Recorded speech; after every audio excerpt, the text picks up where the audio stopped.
السلام عليكم ورحمة الله وبركاته. إن الحمد لله نحمده ونستعينه ونستغفره ونعوذ بالله من شرور أنفسنا ومن سيئات أعمالنا. من يهده الله فلا مضل له ومن يضلله فلا هادي له. أشهد أن لا إله إلا الله وحده لا شريك له وأشهد أن محمدا عبده ورسوله بلغ الرسالة وأدى الأمانة ونصح الأمة وجاهد في الله حق جهاد حتى أتاه اليقين. صلوات الله وسلامه عليه وعلى آله وأصحابه ومن سار على نهجه واهتدى بهديه واستنى بسنته إلى يوم القيامة. أما بعد. Masyarul muslimin wal muslimat, mitra edisi rahimani wa rahimakumullah. Alhamdulillah, pada kesempatan yang berbahagia ini kita kembali melanjutkan pelajaran kita di dalam kitab Bulughul Maram. Kita sedang membahas hadis-hadis Rasulullah sallallahu alaihi wasallam yang terdapat di dalam Kitabul Jami' Babul Adab. Pada pertemuan sebelumnya telah kita jelaskan hadis Nabi sallallahu alaihi wasallam yang diriwayatkan oleh Imam Muslim dari sahabat Ibnu Umar radhiyallahu anhuma, bahwasanya Rasulullah sallallahu alaihi wasallam bersabda, "Idza akala ahadukum falyakul biyaminih." Jika salah seorang di antara kalian makan, maka hendaklah ia makan dengan tangan kanannya. Wa idza syariba falyashrab biyaminih. Dan jika ia minum, maka hendaklah ia minum dengan tangan kanannya. Fa inna syaitana ya'kulu bishimalihi wa yashrabu bishimalihi. Karena sesungguhnya syaitan itu makan dengan tangan kirinya dan juga minum dengan tangan kirinya. Dari hadis ini telah disebutkan beberapa fawaid, di antaranya larangan menyerupai syaitan terutama dalam makan dan minum. Jadi ketika seseorang makan dengan tangan kirinya atau minum dengan tangan kirinya, maka sesungguhnya pada saat itu ia sedang menyerupai kebiasaan syaitan, kecuali kalau orang tersebut ada uzur padanya. Namun ketika tidak ada uzur, maka ia telah melakukan tasyabbuh yang sangat dilarang di dalam Islam, menyerupakan dirinya dengan kebiasaan-kebiasaan yang dilakukan oleh asy-syaitan.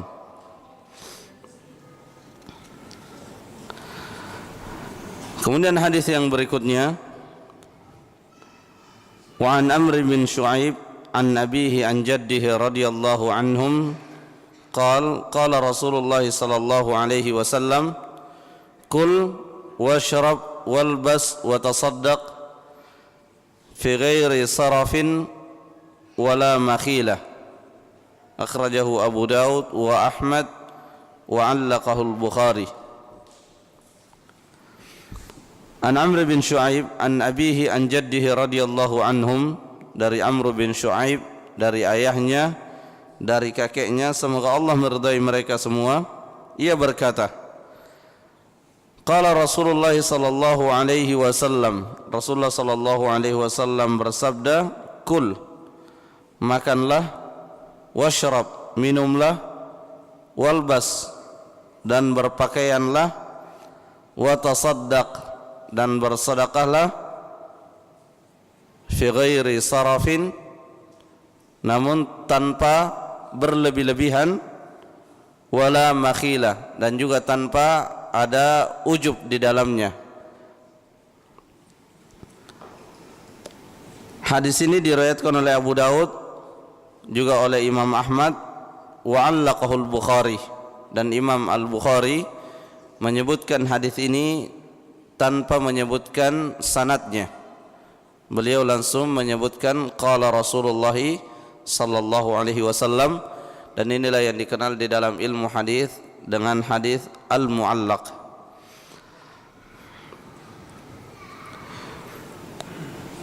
Hadis ini memberikan kepada kita beberapa fawaid. Yang pertama, ada kemungkinan ketika seseorang makan atau minum atau berpakaian, bahkan bersedekah sekalipun, ada kemungkinan ia berlebih-lebihan di dalamnya. Dan juga ada kemungkinan ia melakukan semua itu ada unsur membanggakan diri, ada unsur ujub di dalamnya.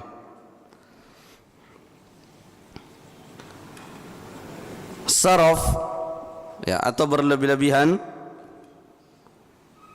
dijelaskan oleh An-Nahas rahimahullah, yaitu al-infaq fi ghairi ta'atillah, menyalurkan harta tidak dalam ketaatan kepada Allah Subhanahu wa taala. Kemudian Syekh Al-Utsaimin rahimahullah menjelaskan bahwa as-saraf adalah tajawuzul had,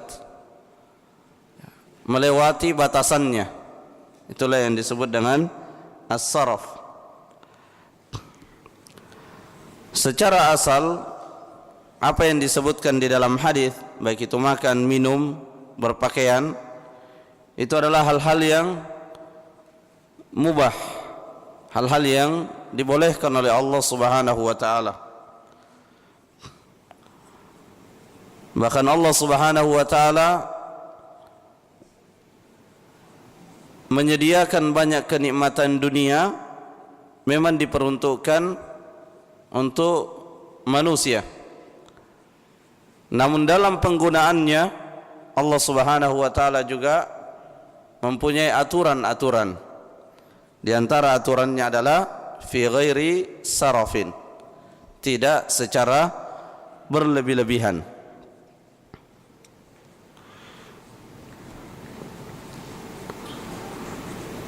Ketika sesuatu itu digunakan secara berlebih-lebihan, maka yang tadinya mubah berubah hukumnya menjadi haram. Dan ketika sesuatu dilakukan secara berlebih-lebihan, maka tentu akan terdapat di sana mudarat, baik itu mudarat yang bersifat duniawi, demikian pula mudarat yang bersifat ukhrawi. Dan seperti itulah setiap aturan-aturan yang ada di dalam syariat. Ketika syariat melarang sesuatu, maka ketika kita melanggarnya itu akan mengakibatkan mudarat. Ketika syariat memerintahkan sesuatu dan kita meninggalkannya, maka juga akan mendatangkan mudarat, baik itu yang bersifat duniawi ataupun yang bersifat ukhrawi.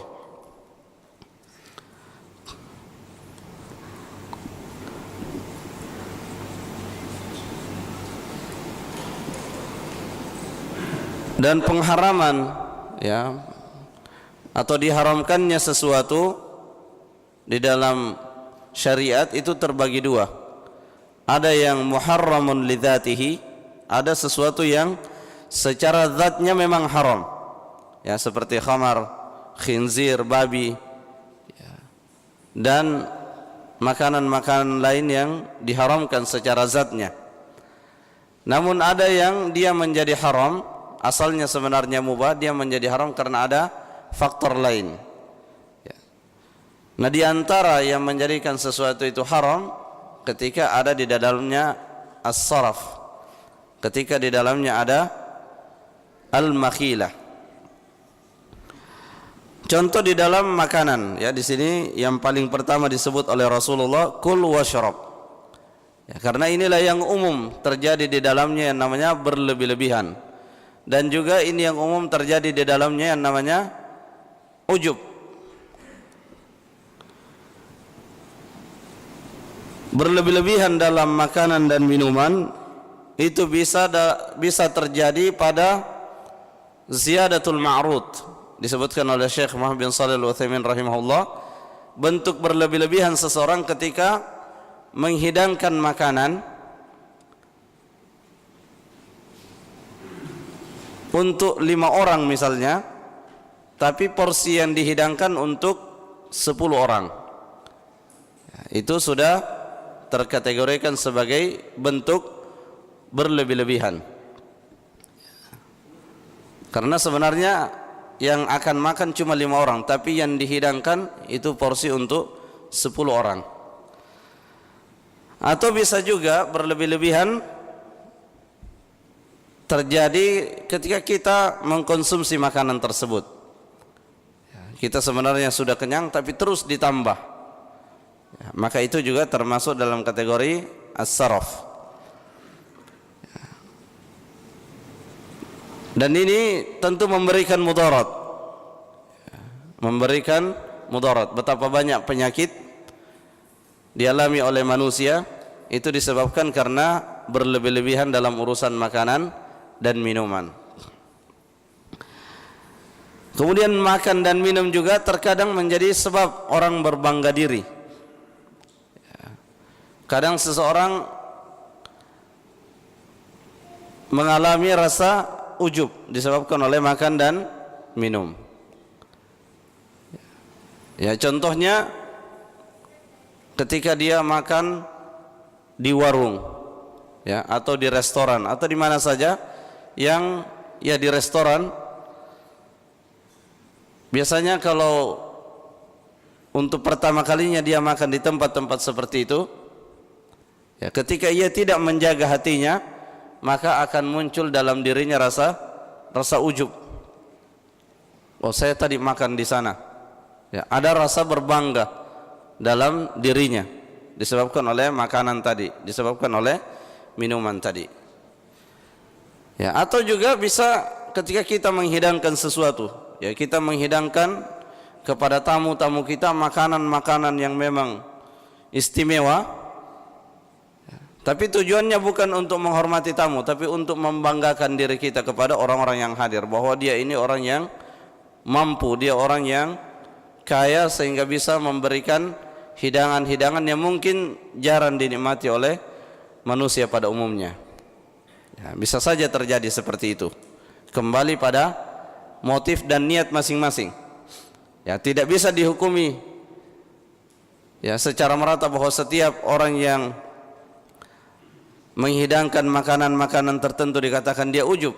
Ya, tentu ini kembali kepada niat masing-masing. Ya. Di dalam hadis Rasulullah sallallahu alaihi wasallam, ya, beliau memberikan satu cara, ya, memberikan satu metode bagaimana kita terhindar dari yang namanya as-saraf. Bagaimana kita terhindar dari yang namanya berlebih-lebihan dalam urusan makan dan minum. Beliau mengatakan bihasbi bani Adam luqaimat yuqimna sulbah. Ya, cukuplah bagi anak Adam ketika makan itu beberapa suapan yang bisa menegakkan punggungnya untuk beribadah kepada Allah Subhanahu wa taala. Itu sudah cukup.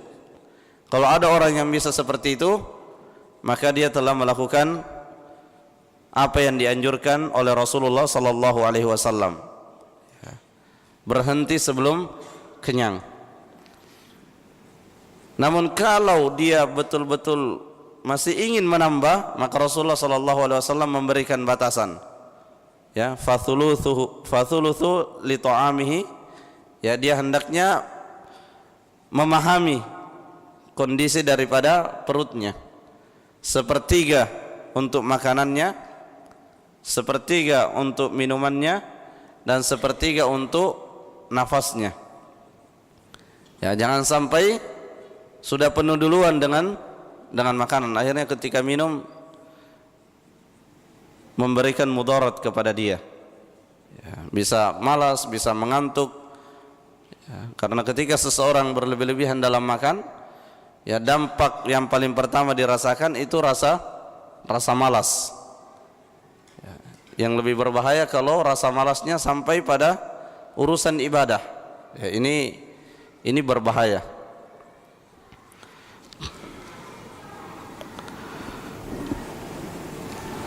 Jadi perlu diperhatikan ya di dalam urusan-urusan yang mubah yang Allah Subhanahu wa taala karuniakan kepada kita, tidak mubah secara mutlak. Artinya tidak sebebas-bebasnya kita menggunakan yang mubah tersebut. Di sana tetap ada aturan. Yang aturan tersebut maslahatnya juga kembali kepada manusia. Ya, di dalam syariat kita mengenal ada maqasidus syariah. Ada tujuan-tujuan syariah. Di antaranya adalah hifdzun nafs, menjaga jiwa. Ketika syariat memberikan batasan-batasan dalam urusan makan dan minum, maka sesungguhnya tujuannya adalah hifdzun nafs. Ketika syariat mengharamkan makanan-makanan tertentu, maka itu tujuannya adalah hifdzun nafs, menjaga jiwa kita, menjaga fisik kita, ya. Bahkan terkadang menjaga akal kita, ya, karena ada makanan-makanan ya seperti yang memabukkan, itu tidak hanya merusak fisik kita tapi juga merusak akal kita.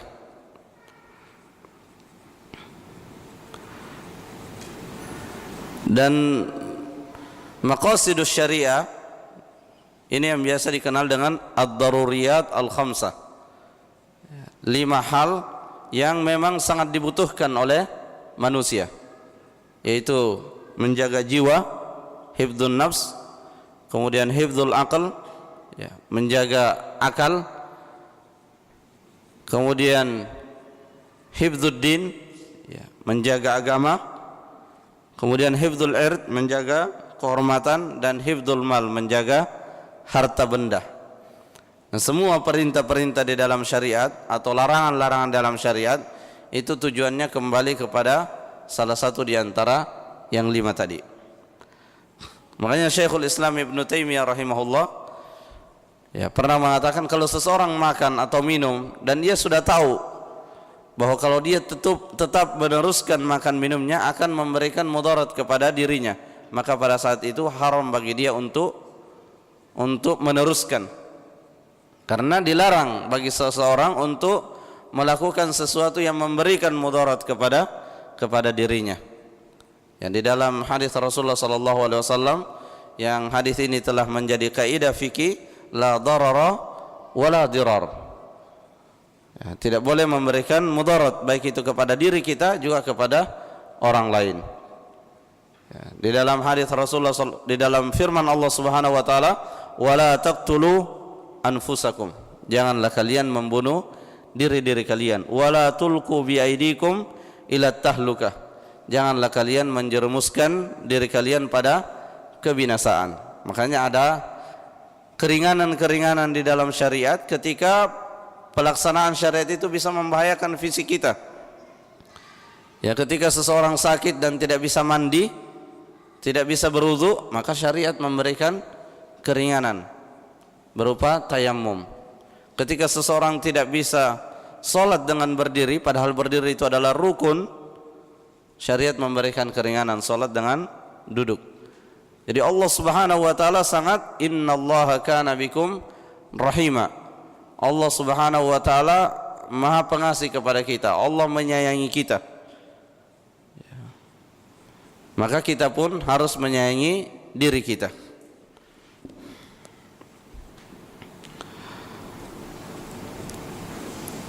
Kemudian juga walbas, ya, walbas juga di sana bisa terjadi berlebih-lebihan, sebagaimana juga bisa terjadi ujub disebabkan oleh pakaian yang digunakannya. Ya, insyaallah kita semua tahu ya seperti apa bentuk berlebih-lebihan dalam berpakaian, seperti apa seseorang dikatakan ujub ketika dia berpakaian. Wa tasaddaq, ya, bersedekahlah. Dan mungkin juga di dalam sedekah itu ada berlebih-lebihan. Bagaimana bersedekah yang dikategorikan sebagai berlebih-lebihan? Jika ia mensedekahkan seluruh hartanya atau mensedekahkan sebagian hartanya yang mengakibatkan dia meminta-minta kepada orang lain. Ini adalah salah satu bentuk berlebih-lebihan. Ya, seseorang bersedekah sesuai dengan kemampuannya. Wa tasaddaq fi ghairi sarafin. Ya, di dalam Al-Qur'an disebutkan walladzina idza anfaqu lam yusrifu wa lam yaqturu wa kana baina dzalika qawama. Ya, ciri-ciri ibadur rahman yang disebutkan di dalam surat Al-Furqan itu ketika ia berinfak dia tidak pelit dan juga tidak berlebih-lebihan, namun dia berada di antara keduanya. Meskipun ini sesuatu yang sangat nisbi. Ya, ada orang mungkin dia menyerahkan sebagian besar hartanya. Bahkan ada orang yang menyerahkan seluruh hartanya seperti yang dilakukan oleh Abu Bakar dengan keyakinan yang sangat kuat bahwa ia tidak akan meminta-minta meskipun ia menyerahkan seluruh hartanya. Kemudian ketika seseorang bersedekah, sangat mungkin juga di sana terjadi yang namanya makhilah. Ya, sangat mungkin di sana terjadi yang namanya ujub, sombong, takabbur. Ya, merasa diri sangat gemar melakukan ketaatan kepada Allah Subhanahu wa taala. Ini adalah bagian dari ujub. Nah, bagaimana menghindari sifat ujub di dalam amalan-amalan ketaatan yang kita lakukan, ya terutama di dalam urusan sedekah?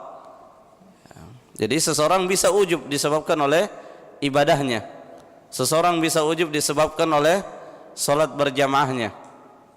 Ya, tapi jangan sampai kemudian kalau begitu tidak usah melakukan ketaatan, tidak usah salat berjamaah, tidak usah bersedekah daripada ujub. Tidak seperti itu maksudnya. Ya, maksudnya ketika seseorang berhasil melakukan ketaatan kepada Allah Subhanahu wa taala, bisa berinfak, bisa bersedekah, maka hendaklah ia mengingat bahwa itu semua terjadi karena hidayah dari Allah Subhanahu wa taala. Ya, mungkin dia pada saat membaca ihdinas siratal mustaqim, Allah kabulkan doanya tersebut sehingga dia diberikan hidayah, diberikan taufik untuk melakukan ketaatan-ketaatan kepada Allah Subhanahu wa taala. Ya, itu yang selalu kita ingat. Dan ini juga yang sering disebut di dalam muqaddimah, wa ma kunna linahtadiya laula an hadanallah. Dan tidak mungkin kita mendapatkan hidayah, tidak mungkin kita bisa melakukan ketaatan kepada Allah, baik itu ketaatan berupa menjalankan perintah atau meninggalkan larangan, kecuali berkat hidayah dari Allah Subhanahu wa taala.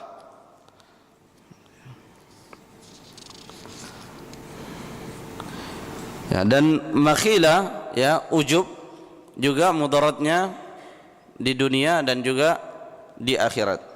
Dan ini yang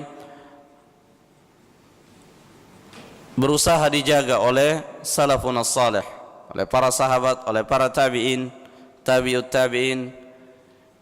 Karenanya ketika kita membaca sejarah hidup mereka, seringkali mereka melakukan amalan-amalan dan berusaha untuk tidak diketahui, ya, berusaha untuk tidak diketahui siapa yang melakukan amalan tersebut.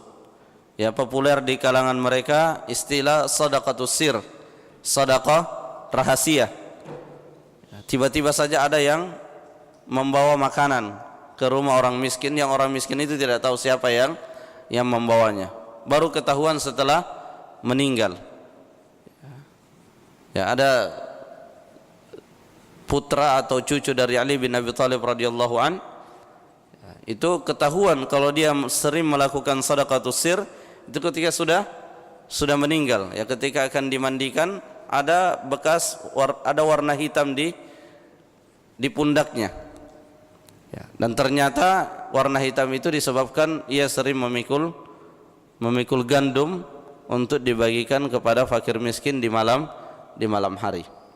Ya, dan banyak ya cerita-cerita menakjubkan yang dilakukan oleh para ulama-ulama terdahulu dalam rangka menyembunyikan amalannya. Ya, pernah juga seorang ulama ya, di zaman kekhalifahan, ya kalau tidak salah, kalau bukan Bani Umayyah, Abbasiyah, ya, di saat terjadi paceklik, ya, di saat terjadi musim kemarau, kemudian khalifah pada waktu itu meminta kepada masyarakat untuk memberikan sebagian hartanya. Ya, kemudian ada seorang ulama yang memberikan hartanya. Ya, malam-malam dia datang kepada raja, kepada khalifah, dia memberikan hartanya, dan tujuannya agar tidak ada yang mengetahui. Ya, jadi diumumkan di halayak ramai supaya berinfak. Kemudian dia datang pada malam hari dan memberikannya secara sembunyi-sembunyi. Namun ternyata di keesokan harinya khalifah ini mengumumkan bahwa fulan telah berinfak dengan sekian dinar. Ketika dia tahu, ya, ketika dia tahu bahwa khalifah telah mengumumkan bahwa dirinya berinfak, maka dia pun datang, ya, dan di tengah khalayak dia umumkan bahwa pada saat ini juga saya katakan bahwa apa yang telah aku infakkan itu aku tarik kembali. Ya, dia tarik kembali. Kemudian pada malam harinya dia datang kepada raja dan menyampaikan, ya, menyampaikan bahwa dia melakukan itu untuk menjaga dirinya dari sifat ujub, dan dia kembalikan lagi uang yang dia katakan tadi sudah dia tarik kembali. Ya, dia kembalikan lagi. Jadi dia rela, ya, namanya rusak di mata manusia demi untuk menjaga dirinya dari sifat ujub. Ya. Dan banyak kisah-kisah, ya, di dalam biografi salafun saleh, kisah-kisah bagaimana mereka berusaha menyembunyikan amalan-amalan kebaikannya.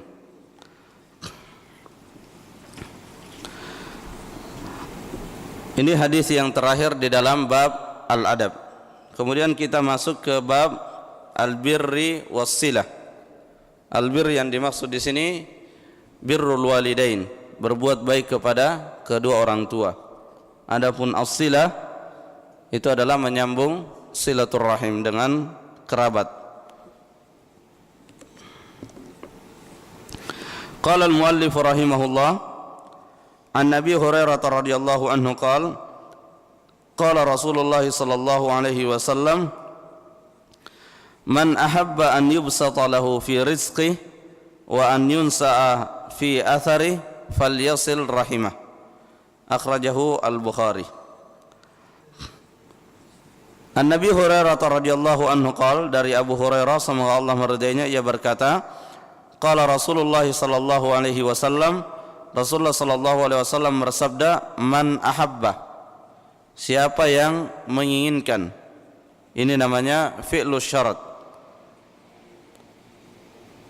Siapa yang menginginkan an yubsata lahu fi rizqi, diluaskan baginya rezekinya, wa an yunsa'a fi athari, dan dipanjangkan umurnya, falyasil rahimah, maka hendaklah ia menyambung silaturrahimnya.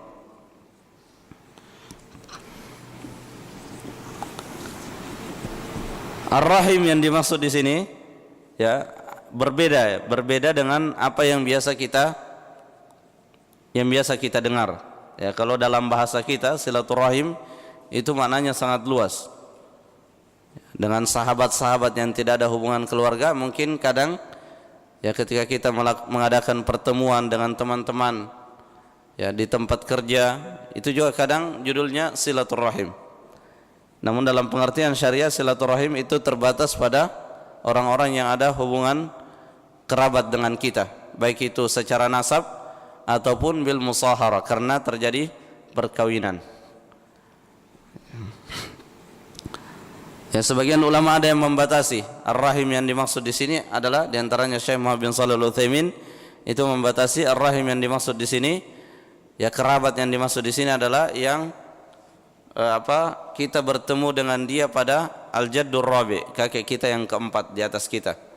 Itu yang terhitung sebagai kerabat yang kita diperintahkan untuk menyambung silaturahim dengan mereka.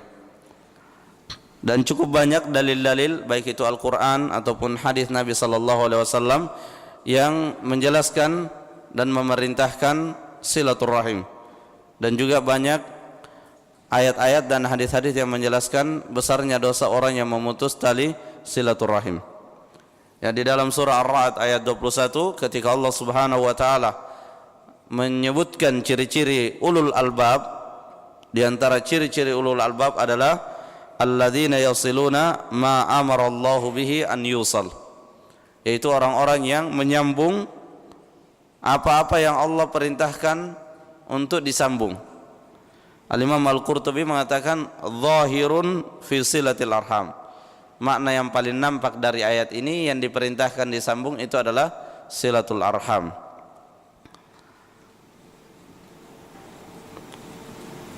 Dan di hadis ini juga menjelaskan tentang adanya sebab akibat, ya, di mana ar-rahim, silatul rahim sababun qawiyyun ja'alahu Allahu fi si'ati rizqil wasil. Silaturahim yang dilakukan oleh seseorang itu merupakan sebab terkuat seseorang diluaskan rezekinya. Nah, sebab-sebab seperti ini jangan sampai kita abaikan. Kadang seseorang merasa ya rezeki akan diperoleh dengan ya dia bekerja sekuat-kuatnya. Itu tidak salah, tapi jangan dibatasi pada sebab-sebab yang seperti itu. Ada sebab lain yang memang disebutkan secara khusus oleh Rasulullah SAW, yaitu silaturrahim.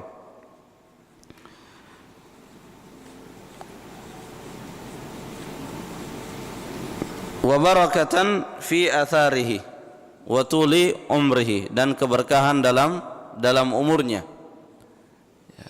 Di dalam hadis yang diriwayatkan oleh At-Tirmidzi disebutkan bahwa khairun nas, sebaik-baik manusia, man tala umruhu wa hasuna amaluh. Ya, sebaik-baik manusia adalah yang panjang umurnya dan baik amalannya. Ya, jangan sebatas minta panjang umur, ya, jangan sebatas panjang umurnya, tapi harus baik amalannya.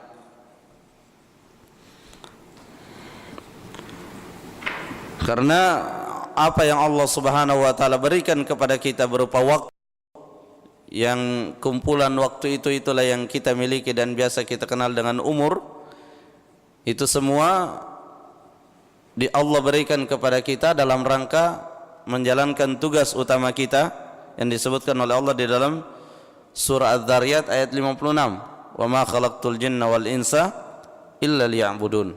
Ini yang harus selalu kita ingat, bahwa tujuan utama kita di dunia ini adalah untuk beribadah, untuk menghamba kepada Allah Subhanahu wa taala.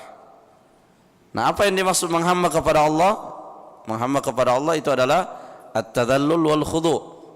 Kita merendahkan diri, menghinakan diri di hadapan Allah Subhanahu wa taala.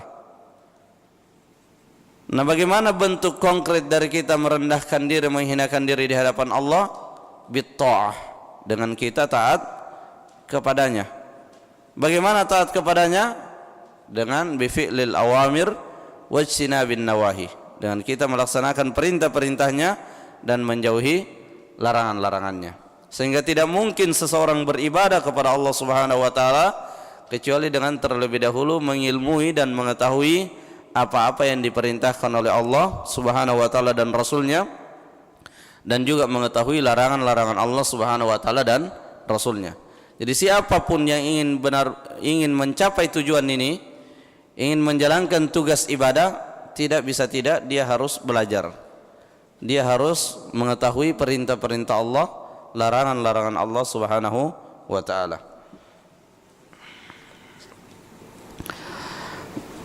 Nah, hadis ini kadang menjadi pembahasan di kalangan para ulama karena mengisyaratkan bahwa umur manusia itu bisa bertambah dari apa yang telah ditetapkan.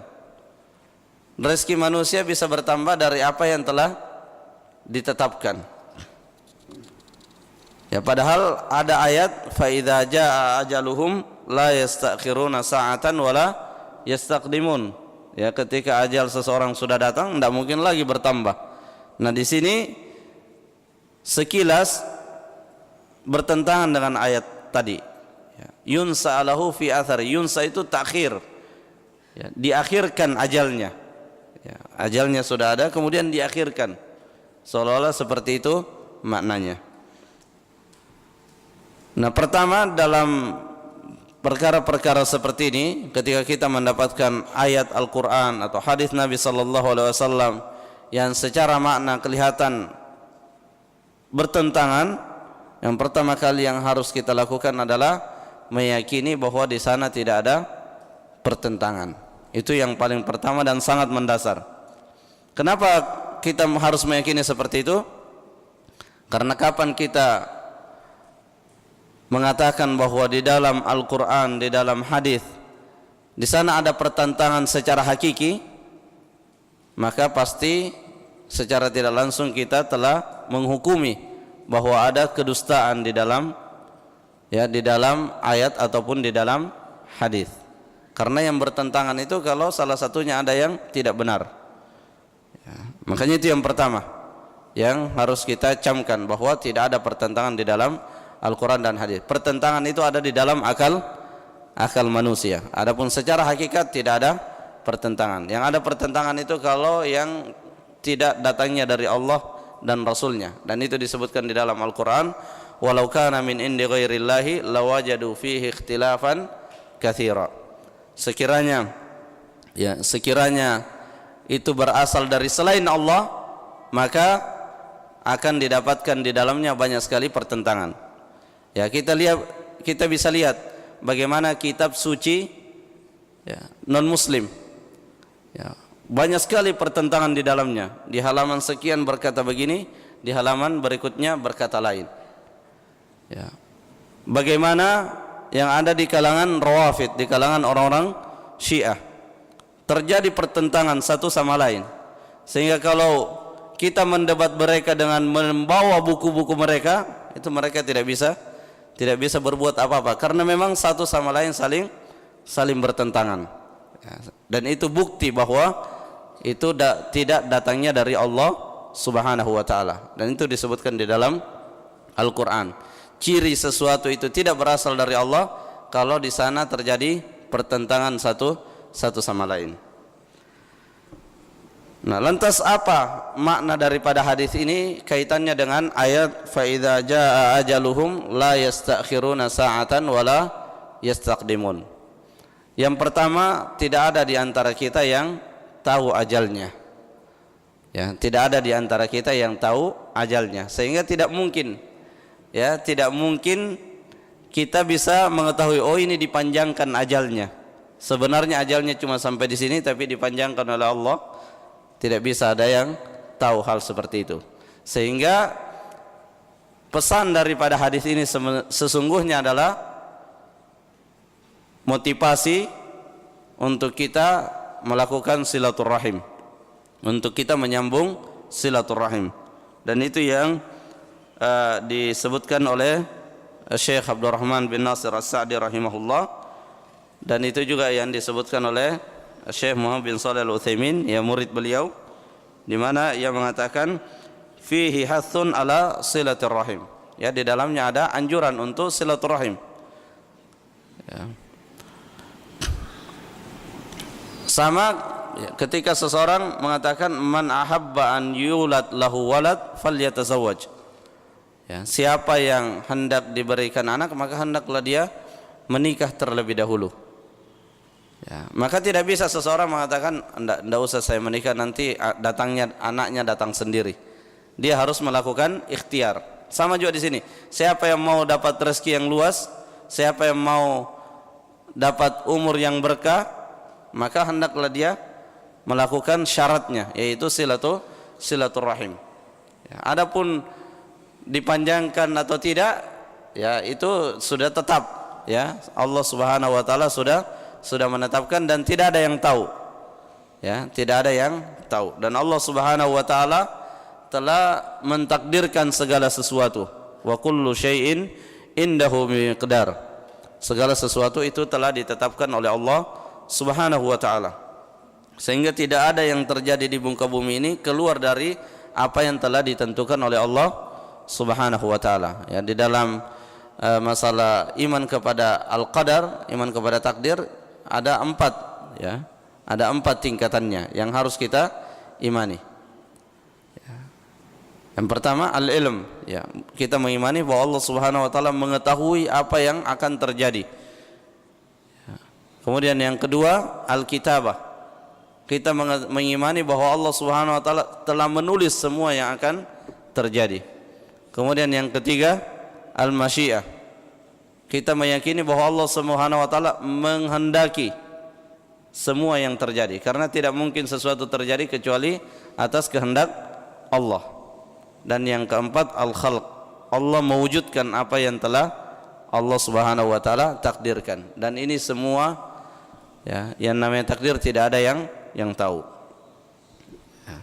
Makanya ketika sahabat bertanya kepada Rasulullah sallallahu alaihi wasallam, "Falimal amal?" Ya, lalu buat apa kita beramal kalau semuanya sudah ditulis, ya, sudah ditentukan oleh Allah Subhanahu wa taala, buat apa lagi beramal? Maka apa jawaban Rasulullah? I'malu fakullun muyassarun lima khuliqalah. Justru beramallah kalian, karena setiap orang akan dimudahkan melakukan amalan sesuai apa yang ditakdirkan kepadanya. Sehingga disinilah seorang muslim berlomba-lomba untuk melakukan sebab-sebab yang bisa mendatangkan kebaikan kepada dirinya. Semoga dengan dia termudahkan melakukan sebab-sebab itu, dia akan mendapatkan kebaikan yang dijanjikan oleh Allah Subhanahu wa taala. Mungkin ini yang bisa saya sampaikan, semoga bermanfaat bagi kita semua. Allahumma 'allimna bima yanfa'una wanfa'na bima 'allamtana warzuqna ilman nafi'a. Allahumma inna na'udzubika min ilmin la yanfa' wa min qalbin la yakhsha wa min nafsin la tashba wa min da'watin la yustajabu laha. Subhanakallahumma wa bihamdik asyhadu an la ilaha illa anta astaghfiruka wa atubu ilaik. Assalamualaikum